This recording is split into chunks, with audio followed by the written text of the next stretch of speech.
Beth. Thank you for taking care of my daughter for the past month. I'll come to pick her up tomorrow. What are you talking about? While Kathy, my sister-in-law who had been traveling for a whole month, was still at the airport, I could hear the announcements in the background on the other end of the phone. Unlike my calm response, she started to panic. Huh? No way! What are you talking about? She's there with you, right? I left Emily in your apartment's parking lot. Emily is her daughter, which means she's my niece. I haven't seen her. When did this supposedly happen? Don't play dumb. I sent you a message, so you must know. I didn't receive any messages. No, no way. That's impossible. Kathy, now in a panic, let out a high-pitched scream over the phone. What are you going to do about this? I left Emily with you. You have to take responsibility if something happens. After that, Kathy hung up and tried calling Emily's child's smartphone but couldn't get through, making her even more frantic. She called me back in a rush, shouting even more, so I suggested she go back home first. You know what? You're right. That's a good idea. She hung up and hurried back home, but what she found there was Steve, Emily, and me. Kathy mouthed wordlessly, seemingly wanting to ask why the three of us were together. Kathy, I've heard everything from these two. What? Hearing Steve's words, Kathy was taken aback and turned pale. My name is Beth. Until a few years ago, I worked in an office. At the age of 40, I decided to go independent and started working as a freelance illustrator. With my income increasing, I now live alone in an apartment. My work is mostly done from home, and I only go out occasionally for groceries or meetings with clients. I'm not married and don't have a boyfriend, but I'm still satisfied with my life. Friends sometimes ask if I get lonely, but I've never thought about it that way. I'm more fulfilled by my work, so I don't plan to look for a partner in the future. I do worry a little about my old age, but I think I'll deal with that when the time comes. In that sense, I sometimes surprise myself by how optimistic I am. Today, after finishing the deadline for one illustration, I took a short break at 3 p.m. and looked at the calendar. Then I suddenly realized that my brother's birthday was just around the corner. My brother, Steve, who is 5 years older than me, works as a salesman for a major publishing company and often goes on long business trips. As a result, he sometimes brings me souvenirs from his trips. Last month, he casually stopped by my place with some souvenir cookies, so I invited him in and made coffee, and we ate together. You don't need to bring me anything. You should buy more for Kathy and Emily. But I have to come to see you sometimes, too. I don't want you to collapse or something. Whether it's overprotective or just caring, that has always been one of my brother's good traits. Kathy and Emily are Steve's wife and daughter, respectively, making them my sister-in-law and niece. Although I never tell Steve, I find Kathy a bit hard to deal with. She's very cheerful, always stylish with her nails and trendy fashion, and gives off a very glamorous impression. There's nothing wrong with that, and I don't mind it much, but she always seems to look down on me for being single. Even during a family gathering at Christmas, when she found out I didn't have a partner or even a boyfriend, she laughed out loud. Hey, do you think you're so young and beautiful that you can put off marriage? Do you even know what a marriageable age is? I believe marriage and relationships are personal choices. I don't think everyone needs to have a partner. When I responded like that, Kathy laughed out loud again. I don't know if it was the alcohol or what, but she kept teasing me about the same thing, and I got tired of dealing with it. One of my conditions for choosing an apartment was to find a place far from my brother's house, as I was fed up with her. However, I got along well with my niece, Emily. Emily, who is turning 10 this year, apparently goes to school with a cute light blue backpack. I haven't seen it myself, but she told me about it when she visited my home once. Beth, you're so good at drawing. Emily, watching me work on my illustrations, was thrilled as she looked at the drawings on my computer screen. I wish I could draw too. Oh, do you want to try? Can I? Yes. I still have plenty of time before the deadline, so you can try a little. Emily sat in front of the computer and eagerly started drawing. What she drew on the screen was her light blue backpack. She also mentioned that it was heavy because she had to carry a tablet as well. In the summer, she had to carry a water bottle, making it even heavier. I was really impressed by how hardworking Emily was despite being so small. According to Emily, Kathy lives as a housewife, and when Steve is away on business trips, she spends her time as she pleases. For dinner and lunch on school holidays, they buy and eat meals from grocery stores or supermarkets. I always do the laundry, and sometimes Mom does it. Really? Yes. And on days when we have PE, she gets really angry if there's any mud on my shoes. Why? What does your mom do at home? She's always on her smartphone or watching TV.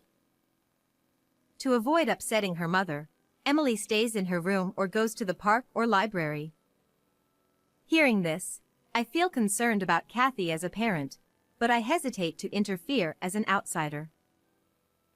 There was another time when we had a family gathering, and I saw Kathy harshly scolding Emily, who is usually quiet. I think she spilled some tea, but it was something that could have been easily wiped up with a cloth, and I thought it was unnecessary to get so angry. Mom is scary. She gets mad no matter what I say, so I can't say anything. Her words as she left that day, when she had drawn the light blue backpack for me, stuck in my mind like a splinter. I remembered that it was a sunny weekend day when Kathy left Emily with me, saying she was going on a day trip with her friends.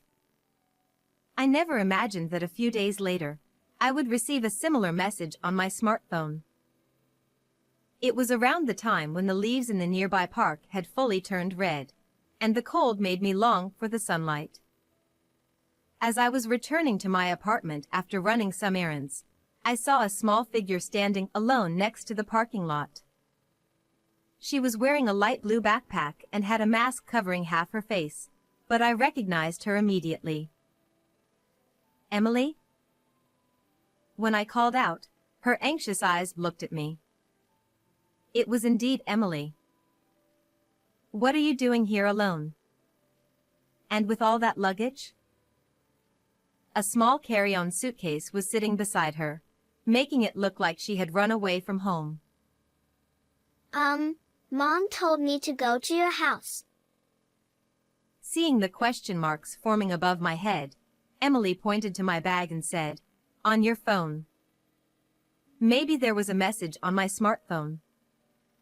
I hurriedly took out my phone from my bag, and sure enough, there was a message from Kathy. Beth, sorry for the sudden notice. I'm going on a month-long trip with a friend, so please take care of my daughter. Reading this, a bewildered "huh" escaped my lips, but I quickly closed my mouth. Of course, I was confused, but I decided to bring the equally confused Emily into my apartment first. Once inside, Emily took off her mask, revealing cheeks as red as apples and very cold hands. I prepared some hot cocoa to warm her up and offered some snacks while listening to her story. She had been spending time in her room drawing in her notebook when Kathy suddenly entered without knocking, handed her a carry-on suitcase, and said, Emily, get ready to go to Beth's house. I'm not going to be home for a month, so take your backpack too. Got it? Okay. Emily hurriedly packed her notebook, pencil case, textbooks, tablet, and other things into her backpack. Meanwhile, Kathy was on the phone with someone, sounding very excited. Really? That's great. Hey, wait a minute. You're already drinking?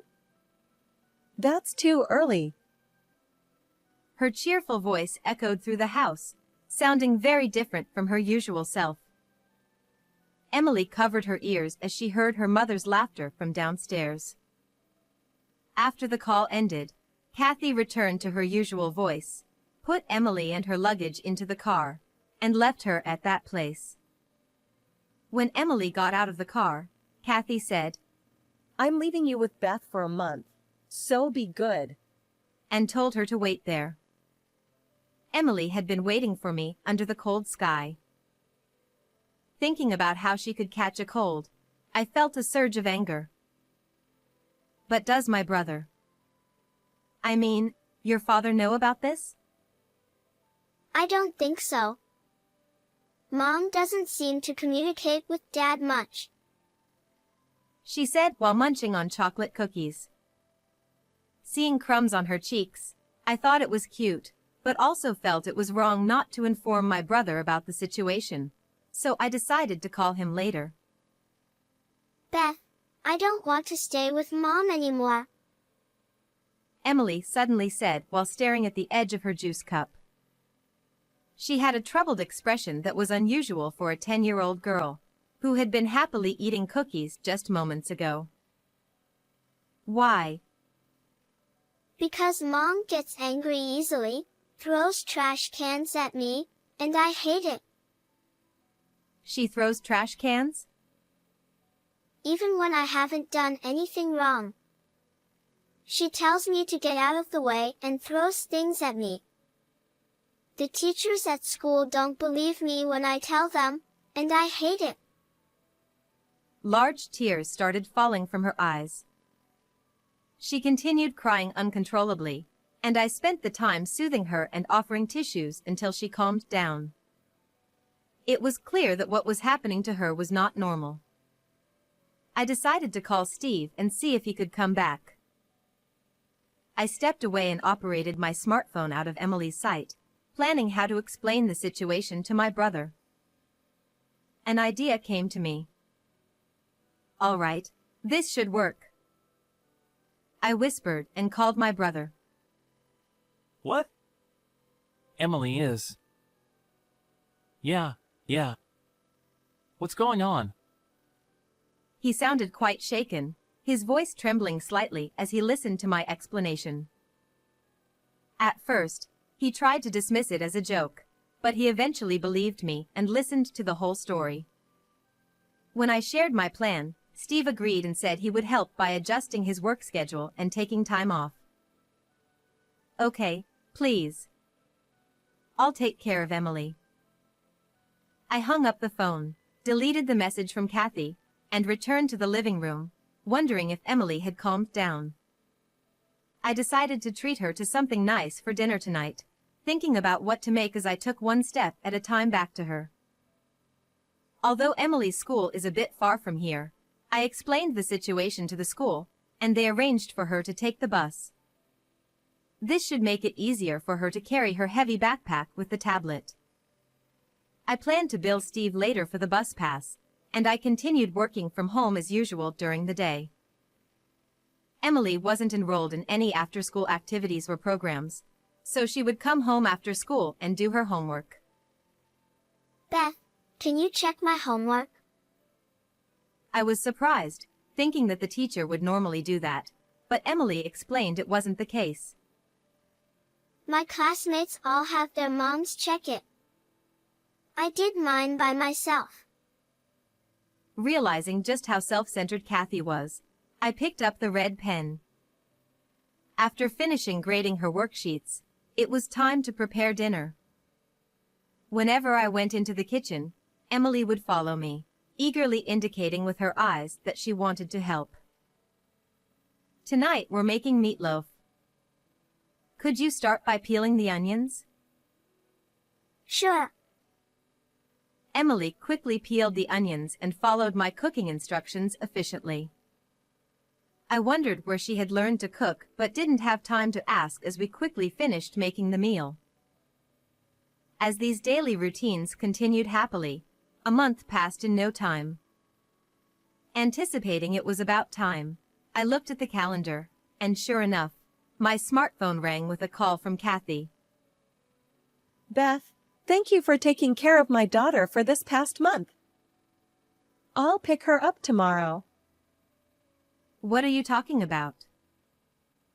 I replied calmly. Having been on vacation for a month, Kathy was still at the airport, as I could hear announcements in the background. What do you mean? I left Emily at your apartment, so you must know where she is. I haven't seen her. When did you supposedly leave her here? Don't play dumb. I sent you a message, so you can't say you don't know. I didn't receive any messages. Are you sure you didn't leave her with someone else? That's impossible. I know I left her with you. Kathy, clearly panicking, started screaming on the phone. How could you do this? I left Emily with you. You better take responsibility if anything happens to her. I'm calling Emily now. She angrily hung up after shrieking and then called back again, still yelling. She had tried calling Emily's child phone but couldn't reach her, causing her to panic even more. Kathy, maybe you should go home and calm down. You're right. That's a good idea. I'm going home. As she was about to hang up, I overheard her arguing with another person, seemingly a man, but I couldn't make out the details. The room fell silent again, like the calm before a storm. Eventually, when Kathy returned home, she rushed down the hallway with loud, heavy footsteps. As she opened the door and entered the living room, her face, previously contorted in fury with hair disheveled like a demon, suddenly turned pale upon seeing Steve, Emily, and myself gathered there. Kathy seemed to want to say something, her mouth opening and closing in shock, but no words came out. Steve spoke up. Kathy, I heard everything from these two. Also, the phone call earlier. What? Kathy replied. I put the phone on speaker so everyone could hear. It seemed easier for the conversation we need to have. By the way, Emily's smartphone was turned off, so it was natural she couldn't be reached. What were you thinking, doing something like that? Kathy exclaimed. The irony is rich coming from you. I said I didn't know earlier, but Emily has been staying with me for a month. Suddenly going on a trip and leaving a child unattended in front of someone else's house. What were you thinking? I left a message, though. That's not the issue. Steve then spoke calmly, choosing his words carefully.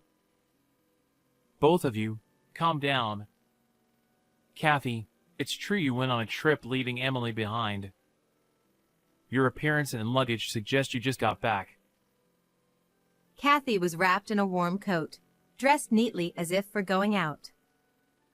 Her suitcase was bursting with items, likely souvenirs and clothes she had bought.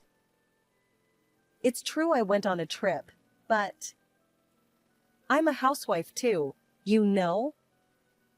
I needed a break. doing laundry and cooking every day. It's repetitive and stressful. Can't you understand? Let me go out with my friends. Are these friends the same ones in these emails? I handed over several printed sheets. They contained email exchanges between Kathy and what appeared to be her affair partner, discussing plans like trips and outings, not just recently but since early last spring. On the day I took care of Emily, Kathy had gone cherry blossom viewing with this person. Her day trip with her friends was a blatant lie. Kathy covered her mouth as if to say oops. Actually, a few hours before Kathy arrived, I had checked the computer she uses, at Emily's request, and found this evidence in her email inbox. Emily had noticed her mother frequently staring at her smartphone, exchanging messages. But at some point, she began suspecting the other person might not be her father. Her suspicion turned into certainty when she saw a message on her mom's phone while she was asleep in the living room. It was from a man whose name she didn't know. She had heard the occasional voice on the phone, but it wasn't her father's. I had heard about her mother's affair half a year ago. Until a month ago, I had been half skeptical when Kathy suddenly said she was going on a trip, but after checking the computer just now, I realized Emily's intuition was correct. Looking at Steve, he was quietly but visibly shaking his shoulders. What have you done? I trusted you. You left Emily with Beth, claiming you went on a vacation. With clenched fists trembling, Steve confronted Kathy. No! You are misunderstanding. I was forced to go on that trip because of him. Forced? Is that why you left this house for a month? Come up with a better excuse. I was being threatened. Believe me. Emily, you believe me, don't you? Suddenly put on the spot, Emily responded calmly and steadily. Mom, you were on the phone before you left, and you seemed really happy. Plus, you made me do all the cooking and cleaning, while you just laze around and sleep. Emily glared at Kathy, her lips pursed in defiance. You told me to go to bed early, but you went out late at night and came back in the morning, then slept on the floor. You were being totally hypocritical. Steve, hearing this, pressed further. Going out at night? Does that mean you were out partying? No way! Emily, stop talking! I quickly showed Steve a photo on my smartphone. It was a picture of Kathy, dressed flamboyantly, leaving late at night. This was taken a few months ago. Emily contacted me, and I happened to be nearby and took this photo. I was shocked too. Where were you going at that hour, Kathy? Oh no. Seeing the photo, Kathy realized she couldn't talk her way out of this and collapsed to the floor. I can't believe this. I can't leave Emily with you anymore. Let's get divorced. I'll demand alimony. From now on, you can enjoy your life with that other guy. Steve turned his back on Kathy, his shoulders slumped. Why? Divorce? You can't be serious. Don't you think it's pitiful for Emily not to have a mother? What about Emily? Hey, help me, Emily. No. Absolutely not. I'd rather have Beth than a mom like you. It felt embarrassing to see her begging her own child. While I took care of Emily, I tried to spend as much time with her as possible, talking about school, hobbies, and her future. Of course, cooking together was one of those things. Don't worry, Kathy. I'll make Emily happy. With a smile, I said, and Kathy slumped, saying nothing more. Half a year later, their divorce was finalized, and Steve gained custody. Kathy, dragged by her parents, returned to her hometown. By the way, the man she had an affair with online disappeared as soon as he found out about Kathy's divorce, and they couldn't communicate anymore. When she realized she had been played, it was too late. All that remained for Kathy was paying a hefty settlement and child support. Her savings alone weren't enough, so she had to rely on her parents for more than half of it. However, this led to stricter monitoring by her parents, and she couldn't go out late at night anymore. Moreover, rumors spread throughout the neighborhood that she had divorced without taking her own daughter, so she rarely went out of the house during the day. Still, she couldn't avoid working forever, so someday she would have to re-enter society, but neither Steve, Emily, nor I knew what would happen after that. Steve decided to rent out their old house and move to another floor in the apartment where I live now. He plans to use the rent for mortgage repayments and savings for Emily. I started visiting them almost every day. Steve couldn't be near Emily due to frequent business trips and neglecting his family. He reflected on concentrating too much on work and decided to change jobs. It must have been tough to switch careers in his 40s, but his sales performance was outstanding, and his communication skills were high. It wasn't surprising he received job offers from 2 or 3 companies and started working at one of them. I didn't know Steve's abilities that well, and I was surprised, but he had always preferred field sales at his previous company and gently declined promotion talks. I didn't find it interesting to stay on the same floor of the same company all the time. For that reason? But the new job is fully remote, right? That's right, but I think it's interesting to talk to various people. And above all, being with Emily is the best. Emily still carries a light blue backpack and goes to school. Moving changed her school district, and Emily had to transfer schools. She must have been sad to say goodbye to her close friends and teachers, but surprisingly, she seemed calm and even enjoyed her new school life. Emily, are you used to your new school? While cooking dinner together, I asked, and Emily chuckled softly. Yeah. I made a friend in the next class. Already? That was fast. Emily nodded shyly. Yeah, I'm going to her house next time to make meatloaf. That sounds fun. Yeah. Seeing her smile brightly like a flower in bloom, I couldn't help but smile too. Her dream for the future is to open a restaurant. Even though she's only 10, I think it's great that she already has such a solid dream. Emily told me the reason. That friend is like me. Her mom doesn't cook for her, so she cooks herself. That's why she said she wants to cook for people who don't have someone like us to cook for them. I see.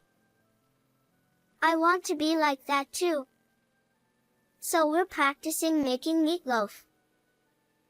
Her innocent smile briefly stirred my heart, leaving me with indescribable feelings, but I quickly put on a smile and said, "That's great. Emily's meatloaf will be delicious. I hope many people get to taste it." Hee hee. Right now, looking ahead, Emily seemed brave and shining brightly. Her dream won't end as just a fantasy or a delusion. I'm looking forward to the day when Emily grows up and opens her own restaurant. How did you like this story? Please subscribe to the channel too. Well then, let's meet again in the next video.